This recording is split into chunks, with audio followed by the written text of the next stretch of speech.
Did you know it is against the rules for pro players to wear Crocs? So we have a small delay on stage. Don't panic, just a small delay. I'm freaked. Inappropriate footwear. He's wearing his Crocs. He's wearing his Crocs. This happens to just be one of the many somewhat weird rules that pro players have to abide to while being a professional gamer. The player was fined for wearing the wrong socks. So today we're taking a look at some of the more interesting rules you didn't know pro players had to follow. But before we get into that, today's video is sponsored by Professor. Professor is a companion app for League of Legends that is designed to help you win your future games. Unlike your top laner that just went AFK. A summoner has disconnected. The app provides you with a variety of features to improve how you play, like automatically importing the best runes for your champion, an in-game overlay giving you live data on how you're performing, as well as an enemy spell tracker. Click the spell you just saw be used, and now you have a more or less accurate cooldown of that spell. These are just a handful of the many features the app provides for you, including the jungle map timers, which I can now not go back to playing without them. If any of this sounds good to you, click the first link in the description and download Professor to start improving your future games today. Let's begin with a rule you may not have even thought about.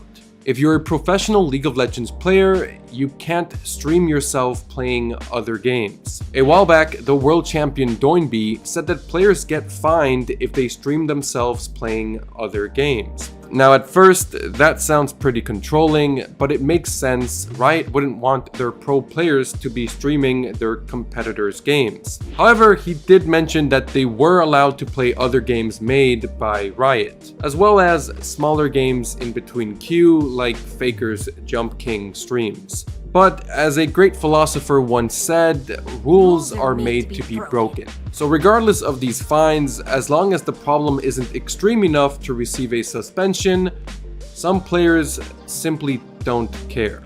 Riot forbids to stream other games other than League.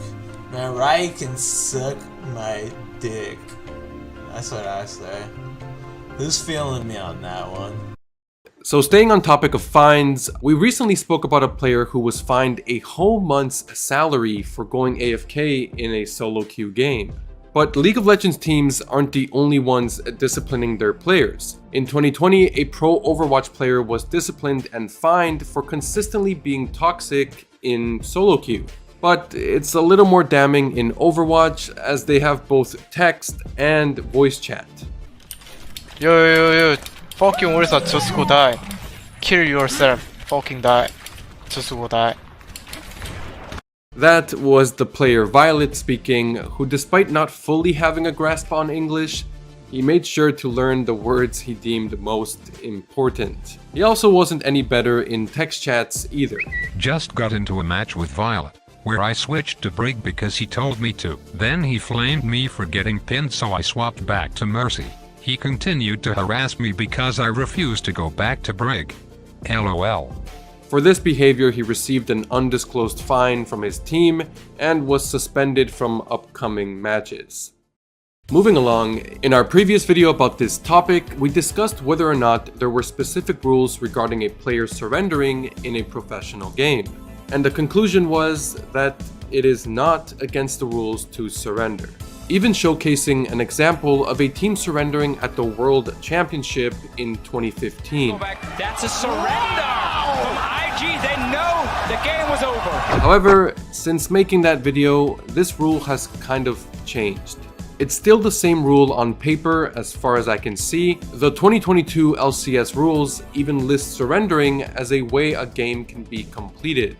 But it's clear that players are now instructed to not surrender on stage. Do you know the exact rules on it?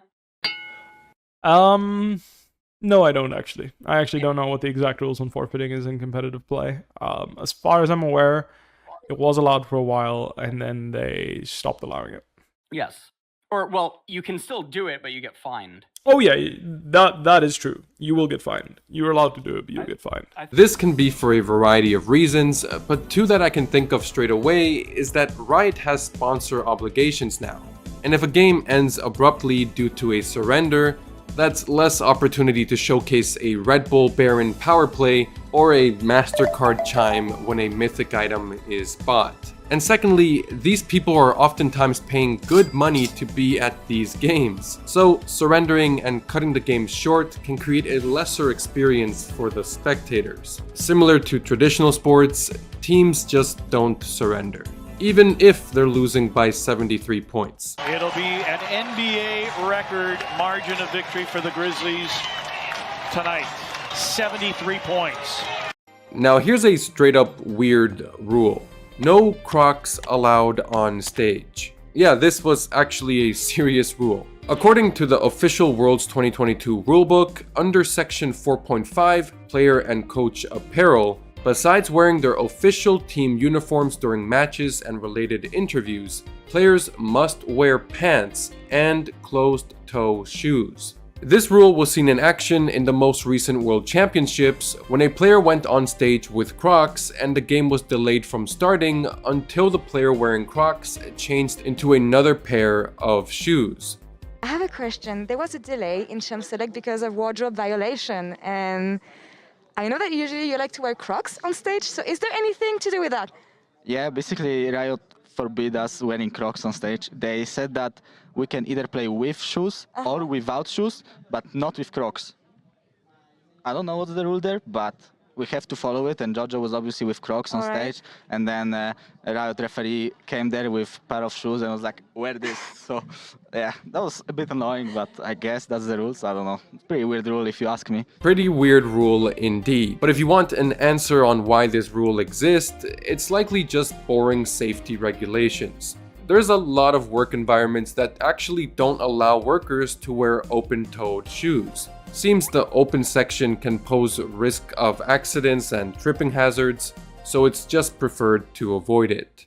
Moving along, we know there aren't rules dictating what gender a player must be to participate in these tournaments. However, back when our friends Vevictis Esports were participating as the first all-female esports team, there was a moment when a controversial decision was made by Riot. During the opening game of the season between Team Rox and Vevictis Esports, Rox clearly tried making a joke out of the situation by exclusively banning support champions. The players themselves on Vevictis seemed to have been laughing at this while it was happening, but apparently Riot didn't find it funny.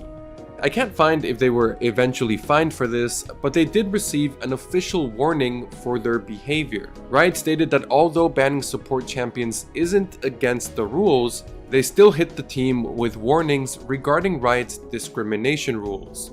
But Rox weren't the only team to receive a warning. The Team Vega Squadron was also given a disciplinary warning for, quote, intentionally stretched out the match, which is unsportsmanlike behavior. And well, the message was well received by Vega Squadron, as the next time they encountered Vevictis, they defeated them within 13 minutes and set the record for the fastest game in the Russian league.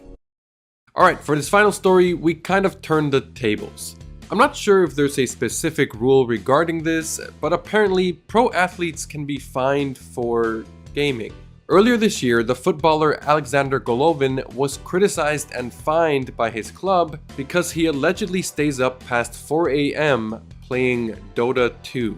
A reason I really wanted to mention this in a video was to show you what the club's agent had to say. For context, I don't know exactly who these words were directed to. They've paid a ton of money for you, so get to work. Nobody is interested in your mental or health issues, or Dota, which didn't go anywhere. He is playing until 4 AM. To this day, someone says. Of course, the club knows about it, they are trying to find him, but nothing changes. I think anyone who spends more than an hour per day playing video games is sick. It's a gaming addiction, let's call a spade a spade. So let me know, is anyone who plays games over an hour a day sick? Because if so, I think we have some problems. But alright guys, if you made it this far, as always I thank you for watching. Maybe consider subscribing, but if you can't, it's okay. I understand. Either way, I hope to see you again in the next video. Take care.